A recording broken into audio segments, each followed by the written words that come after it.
She thought she was putting down a burden. She thought she was finally cutting loose the old, sick man who had outlived his usefulness. Her words, not mine, though she never said them directly to my face.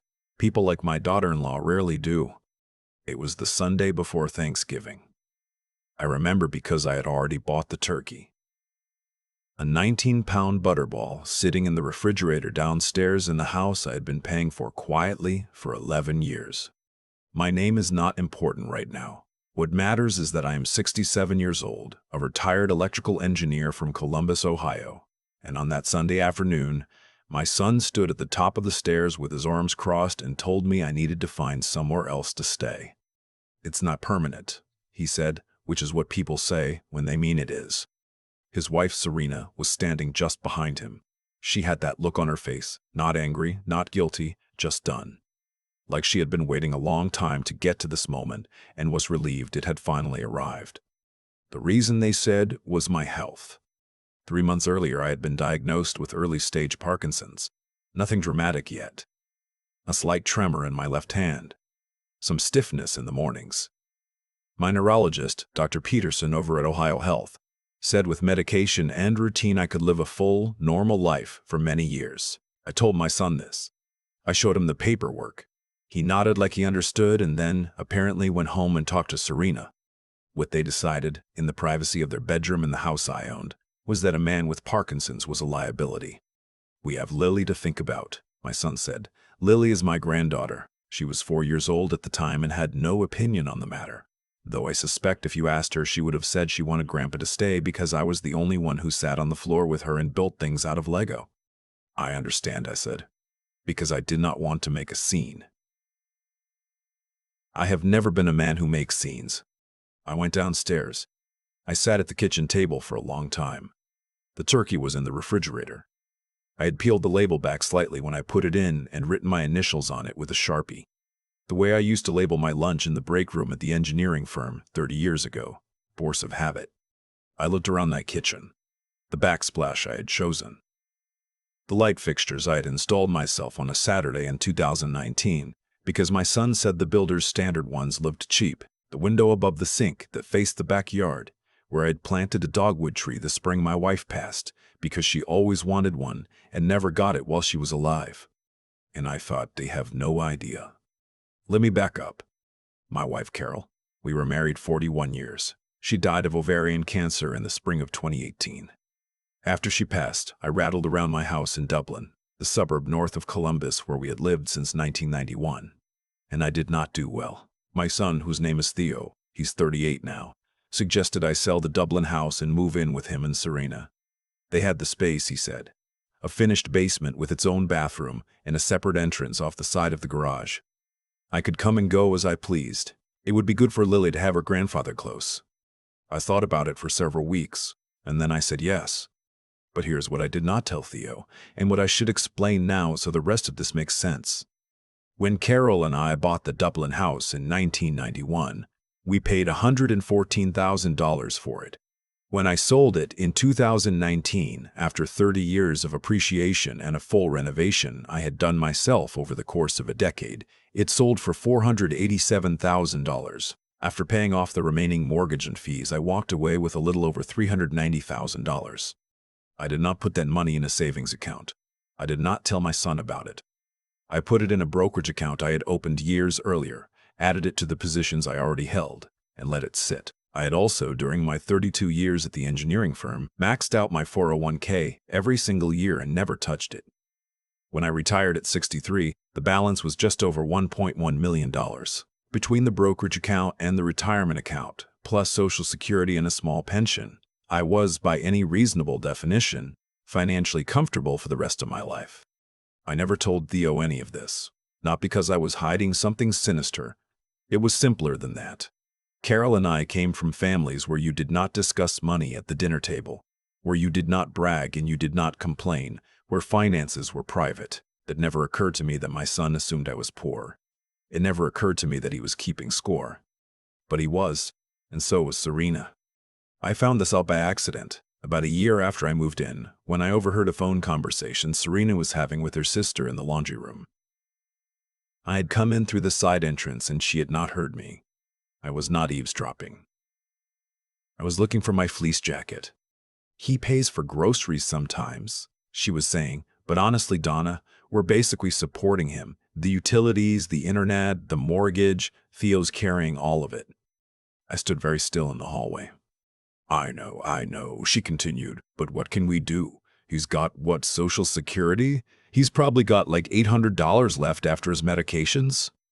I went back outside through the side door and stood in the driveway for a few minutes. I did not say anything to either of them. Looking back, I probably should have. But I am 67 years old, and I have learned that some things have to play out on their own before people understand them. What I did instead was call my financial advisor, a woman named Paula who works at a fee-only firm downtown, and I told her what I had heard. She listened. Then she asked me one question. Is your name on the deed to the house? I told her no. I had never been on the deed. The house was Theo and Serena's. Okay, she said, that's fine. But let me ask you something else. Are you currently paying anything toward the household? I told her yes. I pay for groceries most weeks, probably $400 to $500 a month. I had paid to have the HVAC serviced last spring, around $340.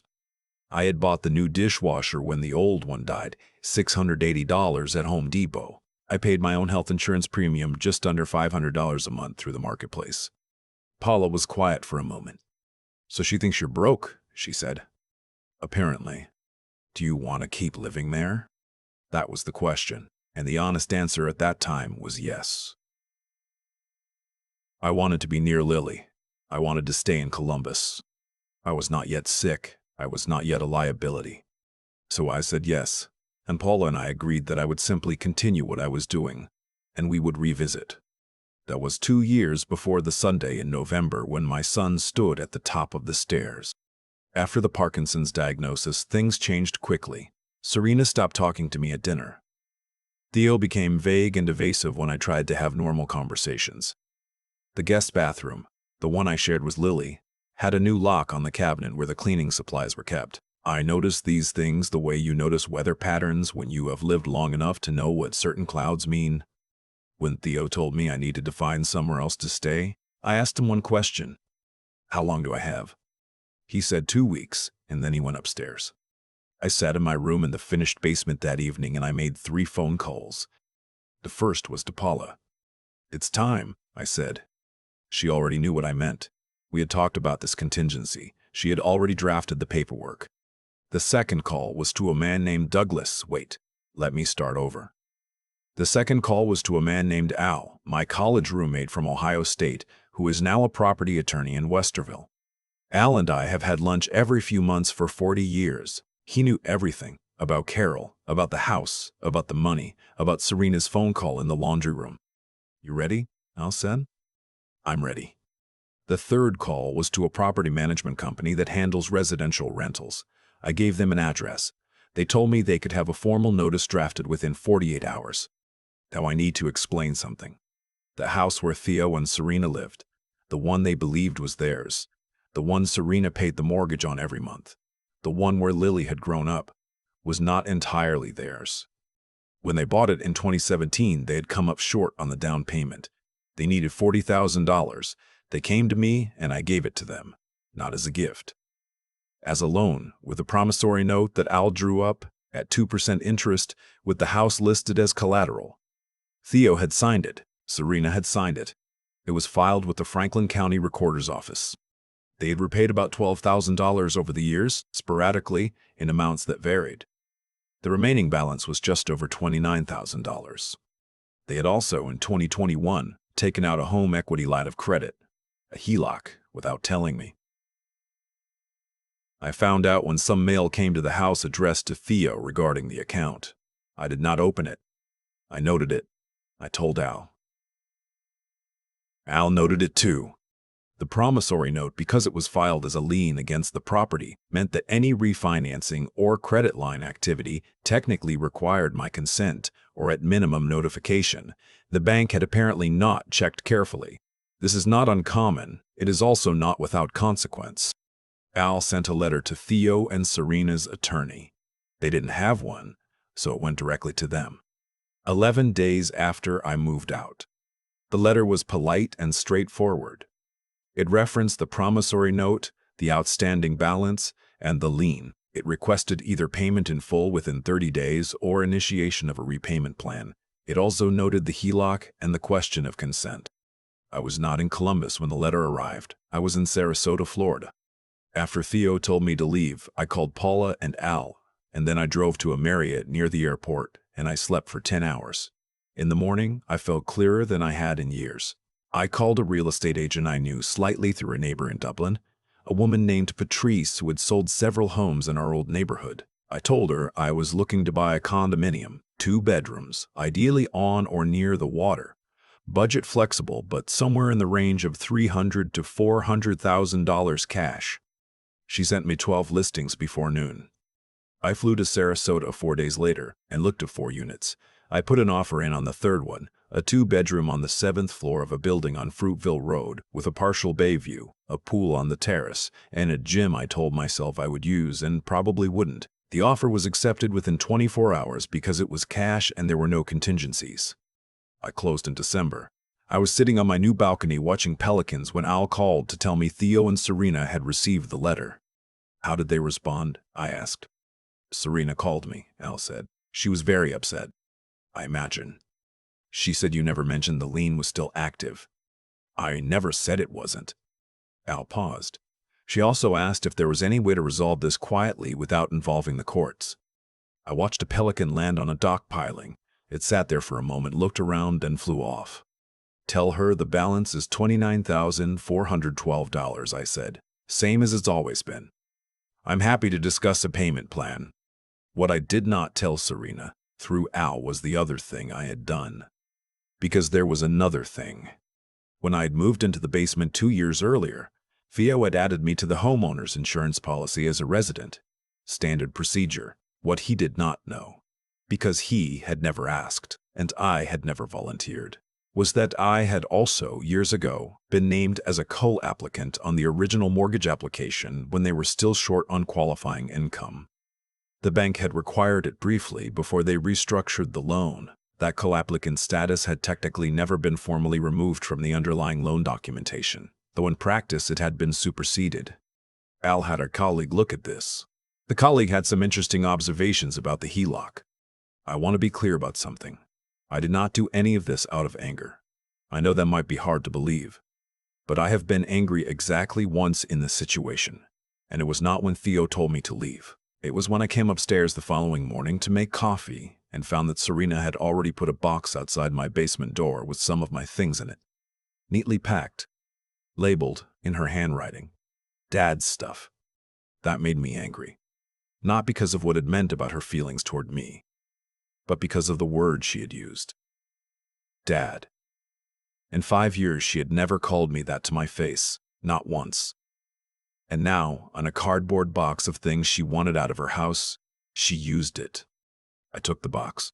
I left the turkey in the refrigerator. I did not say goodbye. That morning, before I drove to the Marriott, I went by the dogwood tree in the backyard. It was November, so there were no blooms, just bare branches against a gray sky. I stood there for a minute. I told Carol what had happened. I told her I was going to be okay. I told her about the condo in Sarasota, and the pelicans and the partial bay view. I think she would have liked it there. Lily had been at preschool when I left. This was the part I sat with the longest, in those first stays in the hotel. Lily did not know her grandfather was gone. Lily would come home and go downstairs, and I would not be there. And no one would explain it to her in a way that made sense because there was no way to explain it to a 4-year-old that would make sense. I'd already talked to Al about Lily before any of this began, long before. He knew this was my primary concern. We had structured things accordingly. I have a revocable trust. Carol and I set it up in 2009, and I updated it after she passed. Among other things, it contains a provision for an educational trust for Lily, a 6CS 529 account I had been funding quietly since the month she was born, currently holding just under $60,000 designated for her college education. The trust is irrevocable as it pertains to Lily's account. Her parents cannot touch it. It will be there when she is 18 regardless of what happens between me and Theo. Al made sure Theo and Serena understood this when they eventually called him directly, which they did in February after the letter had sat unanswered for 6 weeks and a second letter had arrived with more specific language about the lien and a timeline. Theo called Al on a Tuesday afternoon. Al told me about the call that evening. He asked if you were doing this because you're angry, Al said. What did you tell him? I told him you were doing this because you have a legal obligation to recover what you're owed, and you intend to fulfill it. Good. He also asked about Lily. What did he ask? Whether the trust is still in place, whether you're going to pull it. I sat with that for a moment. Tell him the trust is intact, I said. Tell him Lily's education is secure regardless of how this resolves. Tell him that was never part of this. Al was quiet briefly. I already told him that, he said. But I think he needed to hear it confirmed. Theo called me directly 3 weeks later. I was on my balcony when my phone rang and his name came up on the screen. I had not heard his voice since the staircase in November. I let it ring twice, then I answered. He was not angry. That surprised me. He was quiet and careful, and he sounded the way he used to sound when he was a teenager and had done something wrong and was trying to figure out how to say it. I had not heard that voice in a long time. He said he was sorry. I did not say anything immediately. I let the silence do what silence does. I didn't handle it right, he said. The way we asked you to leave. That wasn't... I should have talked to you more. I should have given you more time. You gave me 2 weeks, I said. I know. Before Thanksgiving. I know, Dad. I looked out at the bay. A boat was moving slowly toward the marina, a white hull against blue water. Why didn't you ever tell me, he said, about the money? About all of it. And there it was, the real question, the one that had been sitting under everything else. Because I didn't think it was relevant, I said. Your mother and I always believed your finances were your business and ours were ours. I didn't know you thought I was destitute. I didn't think that. Serena did. He didn't answer, which was an answer. I heard her, I said. On the phone was Donna, about 2 years ago, in the laundry room. Another silence. Dad, I'm not telling you that to make you feel bad, I said. I'm telling you because I think you should know that the way your wife talked about me in that house was not the way a person talks about someone they're taking care of. It was the way someone talks about a problem they're waiting to get rid of. He didn't argue. We talked for another 40 minutes. I am not going to recount all of it. Some things that are said between a father and a son belong to them alone. But by the end we had reached something that was not quite forgiveness and not quite understanding, but was maybe the beginning of both, the kind of thing that takes time. The lien was settled in April. Theo refinanced a portion of the HELOC and paid Al's office the full remaining balance, $29,412 plus accrued interest. Al had the lien released and filed the paperwork with the county. It was done properly, the way things should be done. Serena did not call me. I did not expect her to. I've been in Sarasota for 6 months now. I go to the gym 3 times a week, which surprised me. My neurologist here, Dr. Abrams, has adjusted my medication and says my progression is slower than average. I take a walk along the bay every morning before breakfast. I have met several people in my building, including a retired firefighter from Cincinnati named Hugh, who beats me badly at chess and doesn't apologize for it, and a woman named Irene. Wait, a woman named Bev, a retired nurse from Michigan, who has introduced me to a book club that meets on Wednesday evenings. I have read more novels in 6 months than in the previous decade. I video call Lily every Sunday. Theo sets it up on his end. She shows me things, drawings, toys, a caterpillar she found in the backyard. Last week she asked me if I was coming to visit. I told her yes. I told her I would be there in the spring when the dogwood blooms. She asked what a dogwood was, and I told her it was a tree her grandmother loved. Did Grandma like flowers? She asked. She loved them, I said. Me too, said Lily. She didn't know what she was giving me when she said that. Children never do. But I sat with her for a long time after we hung up, out on the balcony with the late afternoon light coming off the water. And I thought about Carol, and about the tree in a backyard that isn't mine anymore, and about how strange it is to lose things and build things at the same time, in the same season, sometimes almost in the same breath. I am 67 years old. I have a condo with a partial bay view. I have a granddaughter who loves flowers like her grandmother did. I have a son who called me and said he was sorry, which is more than a lot of men get. I don't know what the next chapter looks like, but I know it's mine to write. In this time, I'm not going to be quiet about it. The dogwood tree is still in that backyard in Columbus. I think about it sometimes, standing bare in November when I left, and what it looks like now in spring. Carol picked that tree out of a catalog in 2016 and never got to see it bloom. I planted it anyway. That's the part I keep coming back to.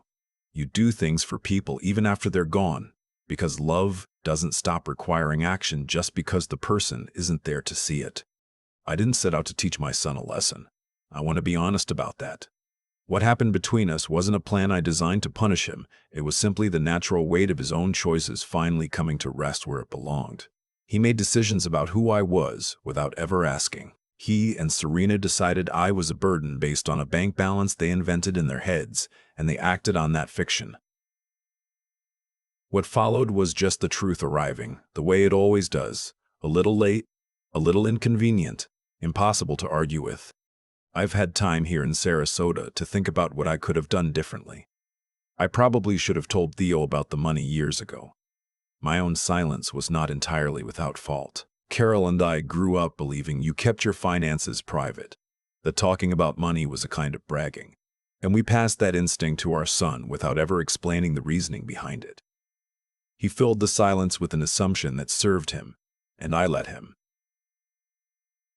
That's on me. Integrity isn't only about what you do, it's about what you allow to go uncorrected when the correction matters. But here is what I also know. I knew who I was. Through every dinner where Serena talked around me. Through every month I paid for groceries in a house where I was quietly classified as a problem. I never lost sight of what I had built and what I was worth. Not financially, but as a man, as a father, as someone who had worked honestly for 4 decades and raised a son and buried a wife and kept going. That kind of steadiness doesn't come from stubbornness. It comes from having faced hard things before and knowing you survived them. You don't get that from money. You get it from choosing again and again not to collapse. When Theo called me in February with that quiet, careful voice, the one I hadn't heard since he was 17 and knew he'd made a mistake, I didn't feel triumphant. I felt tired in the good way. The way you feel after something that needed to happen finally does. He had to reckon with what he'd done, and he did. That took something from him. It took honesty, which is harder to come by than people admit, especially when the person you owe it to is the one you've wronged. Billy asked me last Sunday if I was going to move back. I told her I have a home now, but I'll visit. I'll be there in the spring. She said okay, and then she held up a drawing she'd made. A house with a tree next to it, the tree taller than the house, covered in pink flowers she'd colored in with a marker. Is that the dogwood?